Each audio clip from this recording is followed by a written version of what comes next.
Nice to meet you. Payback was your first pay-per-view as main roster superstar, and now we are going to join Raw Team for Survivor Series. What is the difference between last year, when you attended the same pay-per-view as NXT superstar? How much are you changed? I don't think that I've changed a whole lot. Maybe some additions to gear and perhaps a change of music. But in terms of my commitment to my team, that remains the same. The biggest difference here would be I have different teammates. There's no longer the guys that, I was around for so long. Now I have to get to know people that I've battled or maybe studied and make an impression with them on this team that I'm on currently. So that's it. In last month, you have had a great evolution in WWE. Which are your next goals in the main roster? Well, I think I made my goals pretty plain when I arrived, and that was to fight with the best of the best, which is why I showed up and got in Orton's face, and very nearly got myself involved in a WWE Championship match. Clearly, that's where my intentions lie. But I think immediately after Survivor Series, the first thing that I need to sort out is Mr. Braun Strowman. We have a difference of opinions in the way that we approach things. And so I think that needs to be sorted out man to man. And after that, my goal is still very much the WWE Championship. And if you can choose one WWE superstar, who would you like to have the next feud with? I don't feel like I choose a feud necessarily. I feel like they kind of just occurred. It was never intentional to feud with Braun Strowman. I just accepted a challenge. And that challenge, he took a shortcut. Simple as that. So to be quite honest, because of how new I am, I'll fight any and everyone because I haven't had the chance to. I haven't had the opportunity, the joy to go into battle against very many people here yet. So I'm very open-minded when it comes to that. Before you joined the main roster, you make history in NXT. Currently, you are the first and only double champion in that roster, and also you did fantastic matches. I mean, your match at War Games or your feud with Adam Cole and many more. So what did NXT mean to you, to your evolution? NXT meant patience, and NXT meant eventually opportunity. It showed me that if I remain steadfast and stick to my lifestyle, which is wanting to be more, be better than the day before, limitless, for lack of better terminology.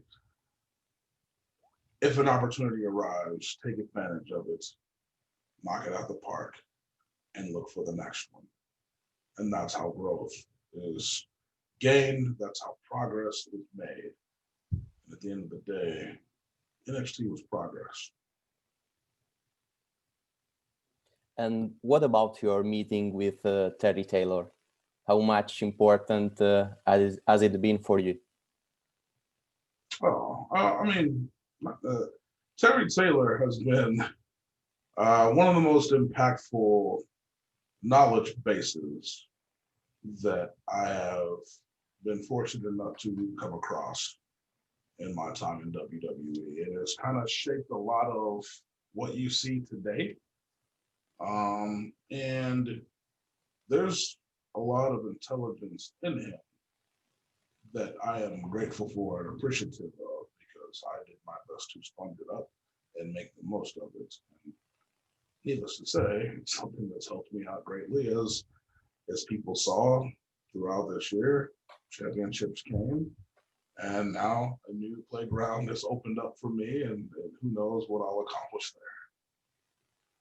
In the past, you have the 3 different auditions in WWE.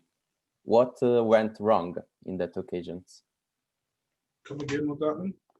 In the past, you had 3 different auditions in WWE. What went wrong? Yeah, it's hard to say. I think that in my first 2, I simply wasn't ready in terms of may have been a lack of confidence. I know my very first time, I was somewhat afraid to speak because I felt like the way that I speak is very different, and I do get that still today. The difference from now and those first 2 attempts is simply that I don't care what people think about the way that I speak and my choice of diction. I'm rather proud of my intelligence, and I definitely exude that, I'm certain. The third attempt, I really don't know. It's hard to say. People make decisions, and maybe at that time they didn't feel like I was going to cut it in the long run. I don't ask questions because I'm not really one that dwells on the past. My purpose is to move forward and do things that are groundbreaking, and the supposed glass ceiling, shattering that. If I dwell on the past, if I'm looking back, it's hard to move forward. And so that's very much how I operate. I read in one of your president interview that in 2013 you thought about giving up with wrestling. What made you change your mind? Oh, that was probably in the article too, to be honest. It was simply Dusty Rhodes and William Regal, and a brief conversation with Jim Ross as well. And simply put, Dusty Rhodes said words to me that created the entirety of Bask In My Glory, which was after that, he told me that I have a presence that he can bask in, and that's kind of what created that entire thing. And William Regal's just always been someone very supportive of me. All the way back to 2008, he saw something special in me, and the guy's got he's got a vision when it comes to being able to see what a talent can bring to the table, because years later, here I am proving him right, and I intend to continue to do that. And as far as Jim Ross goes, the guy just straight up told me that I'm $1 million talent, and he hopes they make the right decision. At that time, they didn't, but in time, things have been changed. So here we are. How was your incredible style born? I mean, a big man with a limitless wrestling style. Your performances are really amazing, unbelievable. So that's something I could credit to William Regal once again, because he knew that I was trying to deliver something that I thought people wanted to see from me, and straight up told me to do what's natural for me. And for me specifically, whether it was basketball, whether it was football, I was always a versatile player. I played multiple positions in every sport I've ever done. And so that's something I decided to involve in my professional wrestling style, which is being a versatile individual. And the moment that I started doing that, everything felt more natural, everything felt more real and organic. And it caught the attention of far more people than just being some big lumbering guy. You talked about you played football. I'm Italian, and I always ask if the WWE superstar that talk with me likes soccer, especially Italian soccer. Do you like it? I do enjoy soccer, and I often will watch it. And I was never great at it. I was okay playing it, but definitely did not possess the deft handling required to be a soccer player. How the pandemic changed your life as a wrestler and as a normal person, and how much do you miss the crowd? Oh, I mean, I think we all miss the crowd at this point. Me specifically, because for myself, when we had to lose them, I kind of was at a point where I'm like, what is a Keith Lee without the crowd? What happens when there's no one singing and chanting? And it's something that I felt like has evolved me as a professional wrestler, because it's forced me to operate on my own willpower, whereas sometimes the crowd provides that extra adrenaline boost when they're there for you and they're all in and they're loud and they're singing and they're chanting. You can just feel their energy and it gives you energy. It kind of just fires you up. So that's something that changed dramatically for me. Just what felt like overnight. Everything hurt more.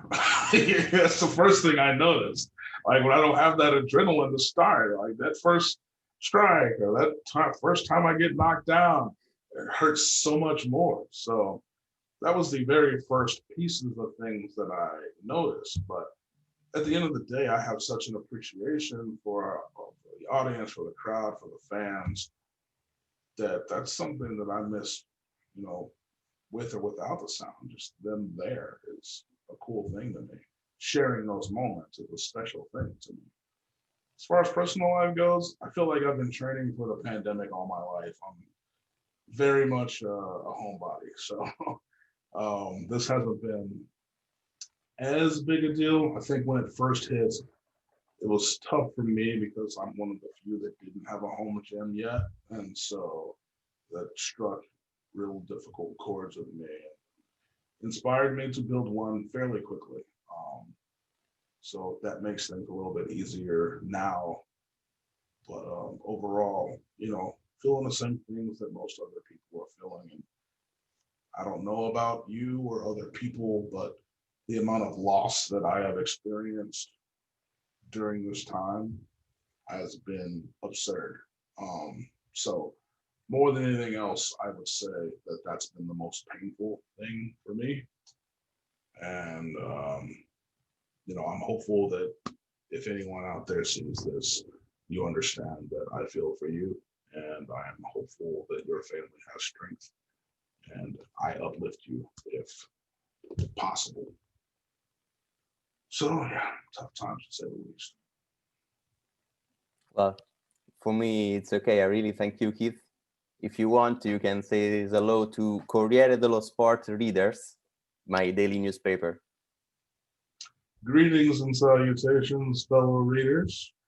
I hope that you enjoy this lovely conversation that we've had, and I hope that at some point soon we'll get a chance to see each other. Thank you again. Big greeting from me that we all support you at Survivor Series. Thank you very much.